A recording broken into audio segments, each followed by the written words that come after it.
जय श्री कृष्णा। राधे राधे साथियों। अब आप सभी ने श्रवण करे विजया एकादशी की व्रत कथा और साथ में सुनेंगे आरती। धर्मराज युधिष्ठिर बोले, हे जनार्दन, फागुन मास के कृष्णा पक्ष की एकादशी का क्या नाम है और उसकी विधि क्या है? कृपा करके आप मुझे बताइए। श्री भगवान बोले, हे राजन, फागुन मास के कृष्णा पक्ष की एकादशी का नाम विजया एकादशी है। इसके व्रत के प्रभाव से मनुष्य को विजय प्राप्ति होती है। यह सब व्रतों से उत्तम व्रत है। इस विजया एकादशी के महात्म्य के श्रवण ओ पठन से समस्त पाप नाश को प्राप्ति हो जाते हैं। एक समय देव ऋषि नारद जी ने जगत पिता ब्रह्मा जी से कहा, महाराज, आप मुझ से फागुन मास के कृष्णा पक्ष की एकादशी विधान से कहिए।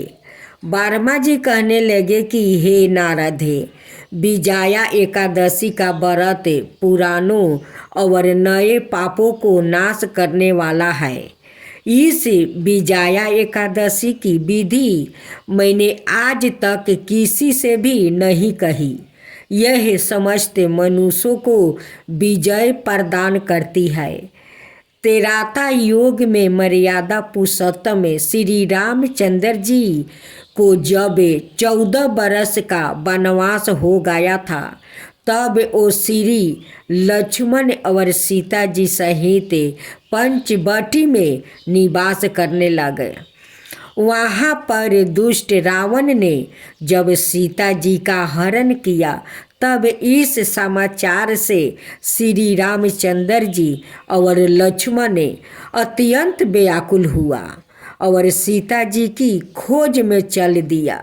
घूमते घूमते जब वो मरणास्तर जटाहू के पास पहुंचा, तो जटाहू उन्हें सीता जी का वृत्तांत सुनाकर स्वर्ग लोक चला गया। कुछ आगे जाकर उनकी सुग्रीव से मित्रता हुई और बलि का वध किया। हनुमान जी ने लंका में जाकर सीता जी का पता लगाया और उनसे श्री रामचंद्र जी और सुग्रीव की मित्रता का वर्णन किया। वहाँ से लौट कर हनुमान जी ने भगवान राम के पास आकर सब समाचार कहे। श्री रामचंद्र जी ने वानर सेना सहित सुग्रीव की सम्मिलित से लंका को प्रस्थान किया। जब श्री रामचंद्र जी समुद्र से किनारे पहुँचे, तब उन्होंने मगरमच्छ आदि से युक्त उस अगाध समुद्र को देख कर लक्ष्मण जी से कहा कि इस समुद्र को हम किस प्रकार से पार करेंगे? श्री लक्ष्मण ने कहा, हे पुराण पुरुषोत्तम, आप आदि पुरुष है, सब कुछ जानते हैं। यहाँ से आधा योजन दूर पर कुमारी द्वीप में बाका दल भय नाम के मुनि रहते हैं। उन्होंने अनेक ब्रह्मा देखे हैं। आप उनके पास जाकर इसका उपाय पूछिए। लक्ष्मण जी के इस प्रकार के वचन सुनकर श्री रामचंद्र जी बाकादल भय ऋषि के पास गया और उनको प्रणाम करके बैठ गया। मुनि ने भी उनको मनुष्य रूप में धारण किए हुए पुराण पुरुषोत्तम समझ कर उनसे पूछा कि हे राम, आपका आना कैसे हुआ? रामचंद्र जी कहने लगे कि हे ऋषि, मैं अपनी सेना सहित यहाँ आया हूँ और राक्षसों को जीतने के लिए लंका जा रहा हूँ। आप कृपा करके समुद्र पार करने का कोई उपाय बतलाइए। मैं इसी कारण आपके पास आया हूँ। बकदल भय ऋषि बोले कि हे राम, फागुन मास के कृष्णा पक्ष की एकादशी का उत्तम व्रत करने से निश्चित ही आपकी विजय होगी। साथ ही आप समुंदर भी अवश्य पार करेंगे। इस व्रत की विधि यह है कि दशमी के दिन सौरन चांदी तांबा या मिट्टी का एक घड़ा बनाए, उस घड़े को जल से भर कर और 5 पल्लव वेदिका पर रख कर स्थापित करे। उस घड़े के नीचे रत्नाजा और ऊपर जौ रखे। उस पर श्री नारायण भगवान की सौरन की मूर्ति स्थापित करे। एकादशी के दिन स्नादि से निवृत्त होकर धूप दीप नैवेद्य नारियल आदि से भगवान की पूजा करे। चत पर चत घरे के सामने बैठकर दिन व्यतीत करे और रात्रि को भी उसी प्रकार बैठकर जागरण करे। द्वादशी के दिन नीति नियम से निवृत्त होकर उस घरे को ब्राह्मण को दे दे। हे राम, यदि तुम भी इस व्रत को सेनापतियों सहित करोगे तो तुम्हारी विजय अवश्य होगी। श्री रामचंद्र जी ने ऋषि के कथन अनुसार इस व्रत को किया और इसके प्रभाव से दैत्यों पर विजय पाई। अतः हे राजन, जो कोई मनुष्य विधि पूर्वक इस व्रत को करेगा, दोनों लोकों में उसकी अवश्य विजय होगी। श्री वर्मा जी ने नारद जी से कहा था कि हे पुत्र, जो कोई इस व्रत के महात्म्य को पढ़ता है या सुनता है, उसको विजय पे यज्ञ का फल प्राप्ति होता है। अब श्रवण करेंगे तुलसी माता की कहानी। एक कन्या थी। जब वो थोड़ी बड़ी हुई और उसके समझ में आने लगी, तब से ही वो तुलसी माता जी की पूजा करने लगी। उसके प्रतिदिन का नियम था कि तुलसी माता जी का पूजन करने के बाद ही वो भोजन करती थी। जब वो कन्या शादी के लायक हुई, तब उसके माता पिता ने उसकी शादी करवा दिया। कन्या को उसके माता पिता ने दहेज में भी एक तुलसी का गमला दे दिया। ससुराल में वो प्रतिदिन सवेरे उठती है, पूजा पाठ करती है, फिर उसके बाद ही भोजन करने बैठती है। उसकी 2 जेठानी थी। वो दोनों उसका मजाक उड़ाती थी कि बड़ी आई नियम धर्म वाली बनती है। उन्हें दोनों को उससे बहुत ईर्ष्या होती थी। इसलिए वो दोनों तुलसी जी का गमला कहीं उठाकर छिपा देती। वो कन्या बड़ी मुश्किल से गमला ढूंढ कर लाती है, अच्छे से पूजा करती है और फिर भोजन करती है। वो गमला खोज कर लाती है तो एक दिन तो उसकी जेठानिया ने क्या कर दिया कि गमला ही दूर फेंक दिया। कन्या ने खूब ढूंढा पर उसे गमला कहीं नहीं मिला। वो बहुत ही परेशान हो गई थी। उस दिन तो उसने खाना भी नहीं खाई। उसका नियम जो था, उस कन्या की सच्ची भक्ति देखकर तुलसी माता उसे बहुत प्रसन्न हो गई और उसके कमरे में तुलसी माता का गमला प्रकट हो गया। अगले दिन सुबह जब वो उठी तो क्या देखती है कि उसके खाट के चारों कोने पर तुलसी माता का गमला आ गया है।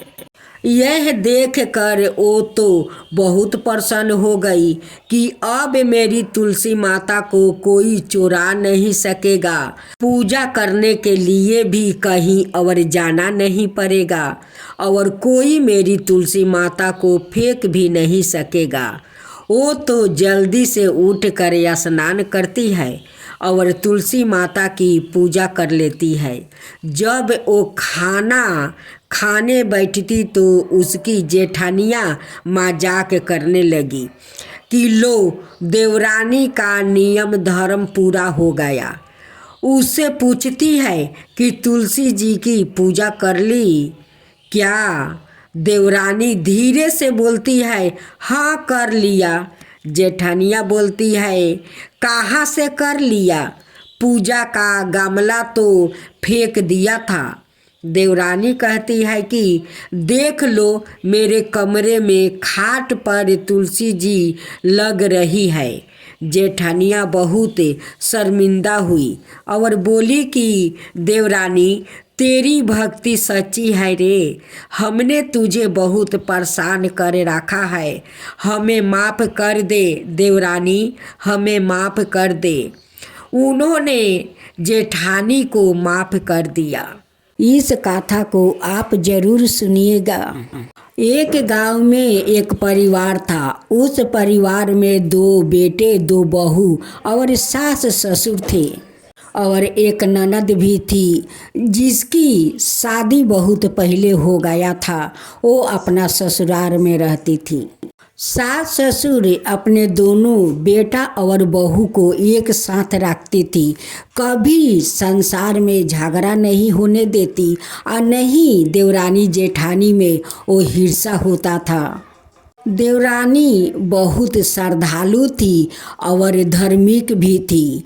वो हर एकादशी को वो 11 माता का पूजा करती थी और विष्णु भगवान का भी पूजा करती थी। लेकिन जेठानी कोई भगवान का वो पूजा नहीं करती थी।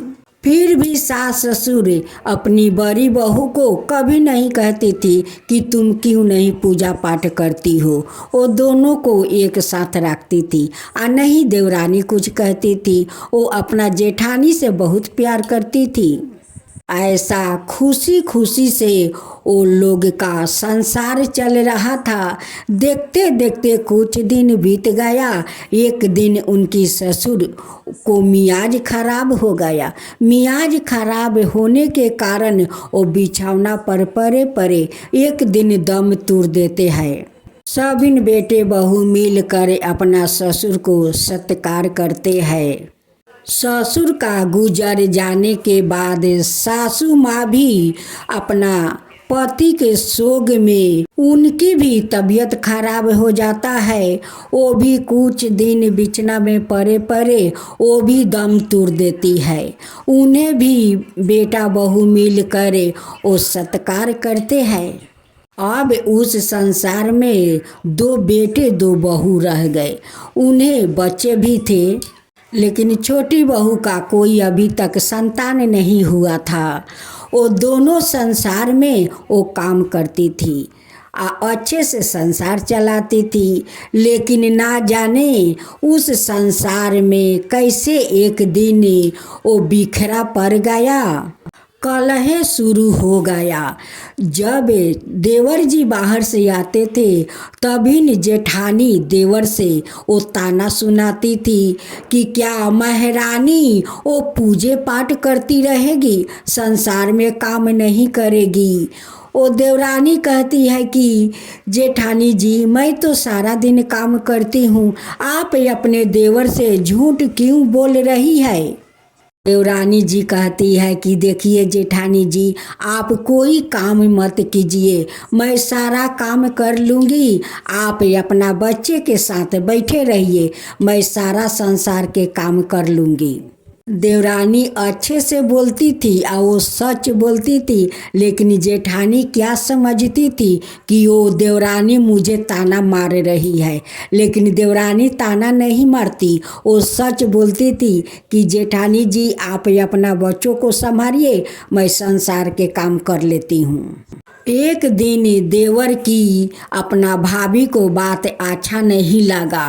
वो कहते हैं कि भाभी मेरे पत्नी को हमेशा ताना मारती रहती है कि उन्हें तो कोई बच्चा नहीं है और संसार में कोई काम भी नहीं करती है। देवर जी को दुख लगा। वो कहने लगा अपना पत्नी से कि चलो इस घर में हम लोग नहीं रहेंगे, हम लोग बाहर कहीं चलकर किराया घर ले लेते हैं, वही किराया घर में रहेंगे। अब देवर जी ठान लिया, अपना पत्नी को लेकर किराया घर में चला गया। किराया घर में देखते देखते कुछ दिन बीत गया। एक दिन मोहन के पत्नी कहती है कि देखिए आपका बहन का यहाँ पर बहुत दिन आना हो गया है, अपना बहन के बुला लाइए, मेरा भी अकेला घर में मन नहीं लगता है। आपका बहन आएगी, कुछ दिन रहेगी तो उनका साथ मेरा भी मन लगा रहेगा। मोहन कहता है कि देखो मेरी बहन बहुत करवा है, उनकी बात करवा है, वो कुछ करवा बोलती है तुम्हें सहन नहीं होगा। मेरी दीदी गुस्से वाली है, वो कहती है कि कोई बात नहीं है, गुस्सा वाली है तो क्या है, घर में आएगी मेरे साथ गुस्सा करेगी, वही मेरे लिए उनकी खुशी होगा, आप अपना बहन को बुलाइए। लेकिन मोहन के पत्नी माहे के दोनों एकादशी व्रत करती थी और उस समय 11 माता बूढ़ी का रूप धारण करके आती थी उनका पास और कहती थी कि बेटी तुम कलश बैठाकर क्या करती हो। वो कहती है कि माता आज एकादशी है, उस लिए 11 माता के लिए कलश बैठा कर बैठी हूँ।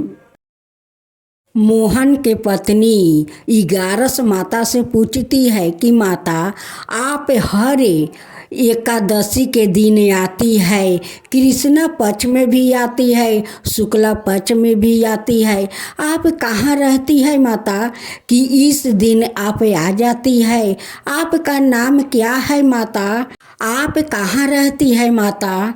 माता कहती है कि बेटी मैं तो हर जगह रहती हूँ, सब जगह जाती हूँ और मेरा नाम तो 11 है, मेरे माता पिता मेरा नाम 11 रखा है। फिर भी मोहन के पत्नी समझ नहीं पाई, क्योंकि मोहन के पत्नी थोड़ा सीधा साधा थी, उसलिए माता का बात को वो नहीं समझी कि वही तो साक्षात 11 माता है। वो हर माहे की एकादशी के दिन आती है, उन्हें समझ में नहीं आता है कि ये कौन है और कहाँ से आती है। वो बस वो देखती रहती है कि ये माता हर एकादशी के दिन आती है।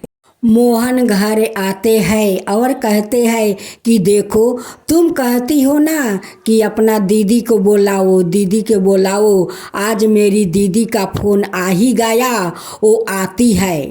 ये बात सुनकर मोहन के पत्नी बहुत खुश हो जाती है कि ठीक है दीदी आती है, कुछ दिन रहेगी, उनके साथ तो मेरा मन भी तो लगा रहेगा।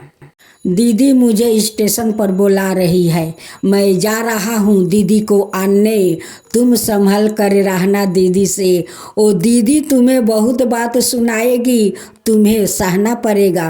वो कहती है कि कोई बात नहीं है दीदी, वो बात सुनाएगी, भाई 2 थप्पड़ मार भी देगी, फिर भी मैं सह लूँगी, लेकिन दीदी को तो साथ कुछ दिन तो रहने को तो मिलेगा।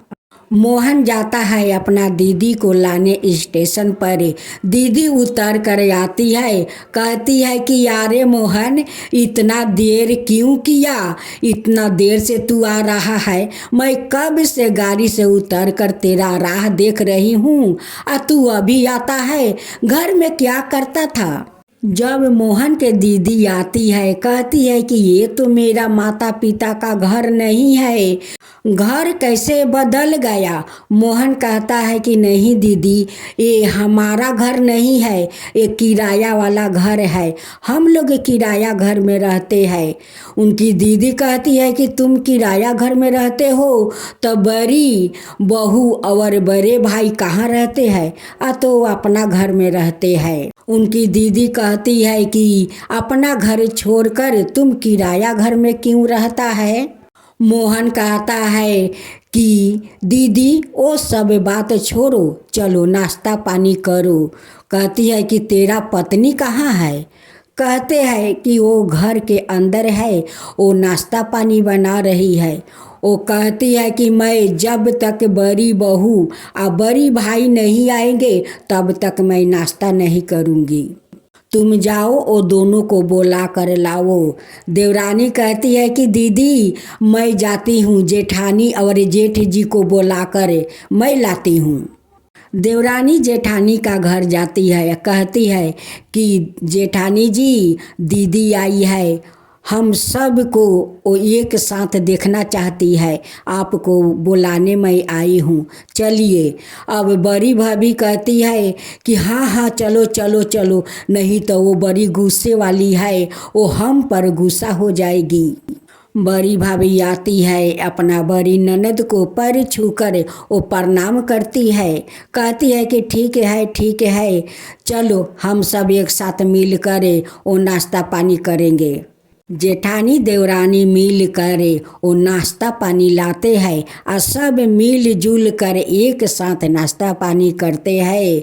ननद कहती है कि देखो तो आज कितना सुंदर मेरा परिवार लगता है। मोहन का दीदी कहती है कि अब तुम लोग किराया घर में नहीं रहोगे, चलो हम सब एक साथ चलते हैं अपना घर में, जहाँ मेरा माता पिता का घर है। माता पिता का मरते ही तुम लोग अलग अलग हो गया, अब अलग नहीं रहोगे, चलो एक साथ मिल कर रहना है। लेकिन मोहन के पत्नी अपना जेठानी का निंदा अपना ननद से नहीं किया और नहीं कोई शिकायत किया और नहीं उनकी देवर शिकायत किया अपना बहन से। अपना घर आकर मिलजुल कर वो लोग रहने लगा। तब एकादशी आया। एकादशी के दिन वो गोबर माटी से अपना आंगन घर लिपती है और 11 माता का घट बैठा कर वो पूजा करने बैठती है। तभी न उनकी ननद देखती है तो बहुत खुश हो जाती है, कहती है कि ये तो छोटी भाभी मेरे 11 है, ये तो 11 माता का रूप है। उनकी पूजा पाठ देखकर उनकी ननद बहुत खुश हो जाती है कि ये मेरे भाभी नहीं है, ये तो मेरी 11 है। बड़ी भाभी से कहती है कि देखो तो छोटी भाभी 11 माता का वो पूजा पाठ करती है और तुम तो कोई पूजा पाठ नहीं करती है।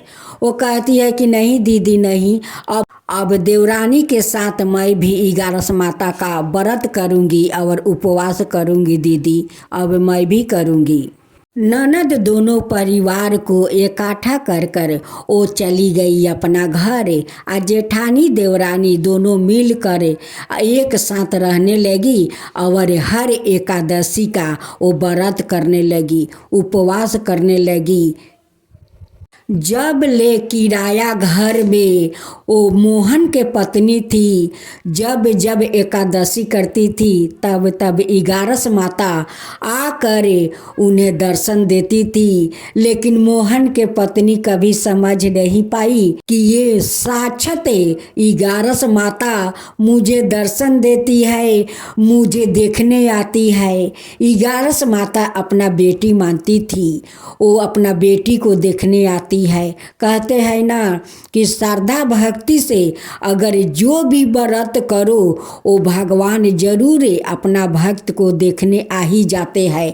वो जब ले अकेली किराया घर में थी तब तक 11 माता उनकी रक्षक बनकर वो देखने जाती थी, एक बूढ़ा का रूप धारण करते हुए। तब बोलो 11 माता की जय, 11 माता की जय। एकादशी की आरती। ओम जय एकादशी माता, मैया जय एकादशी माता। विष्णु पूजा व्रत को धारण कर सकती मुक्ति पाता। तेरे नाम गिनाऊं देवी, भक्ति प्रदान करनी। ओम जय एकादशी माता। गुणी गौरव की देवी माता शास्त्रों में बरनी, मार्ग शिष्य के कृष्ण पक्ष में उत्पन्ना होती, शुक्ला पक्ष में मोक्षदायिनी पापों को धरती, पूर्णिमासी के कृष्ण पक्ष की सफला नाम कहे, सफला नाम कहे। शुक्ला पक्ष में होए पुत्र राधा, आनंद से अधिक रहे। शुक्ला पक्ष में होए पुत्र राधा, आनंद से अधिक रहे। नाम सटतीला मारे मास में कृष्ण पक्ष आवे, शुक्ला पक्ष में जाया कहावे, विजाया सादा पावे। विजाया फागुने कृष्ण पक्ष में, शुक्ला अमृलखी पाप मोचिनी कृष्ण पक्ष में।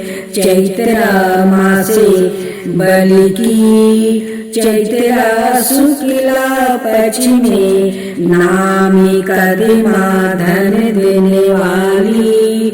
जय एकादशी माता, जय एकादशी माता। नामे बरतूनी कृष्ण पक्ष में, बैसाख महाउली। शुक्ला पक्ष में होए मोहिनी, आपरा ज्येष्ठी कृष्ण पक्षी। नामे निर्जला सब सुख करनी, शुक्ला पक्ष राखी। योगिनी नामे आषाढ़ में जानो, कृष्ण पक्ष बरनी। देवसायिनी नामे कहावे, शुक्ला पक्ष धरनी। ओम जय एकादशी माता, ओम जय एकादशी माता। कमी का श्रवण मास में आवे, कृष्ण पक्ष कहिए। श्रवण शुक्ला होए पुत्र राधा, आनंद से रहिए। आजा भाद्रपद कृष्ण पक्ष की, परिवर्तिनी शुक्ला इंदिरा आशिवन कृष्ण पक्ष में।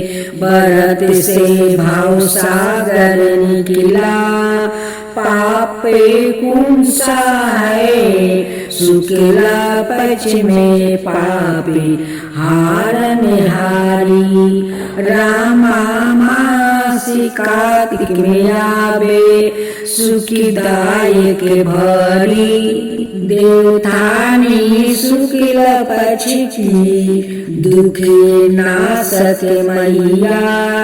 देवतानी शुक्ल पक्ष की, दुख नाशक मैया।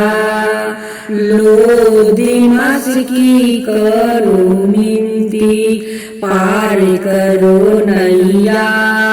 लोधी मास की करो मिनती, पार करो नैया। शुक्ला लोध में हुए पद्मिनी, दुखी दलिदरता हरनी। परमा कृष्ण पक्ष में होती, जन्म मंडल करनी। जो कोई आरती एकादशी की भक्ति सहित गावे। जो कोई आरती एकादशी की भक्ति सहित गावे। जन रघुनाथ सरग का वासन जय को पावे। जन रघुनाथ सरग का वासन जय ओ पावे। ओम एकादशी माता, ओम जय एकादशी माता। आप श्रवण करें श्री जगदीश जी की आरती। ओम जय जगदीश हरे स्वामी, जय जगदीश हरे। भक्तों जन के संकटे क्षण में दूर करे, जो धावे फल पावे दुखी बिनासी मन का।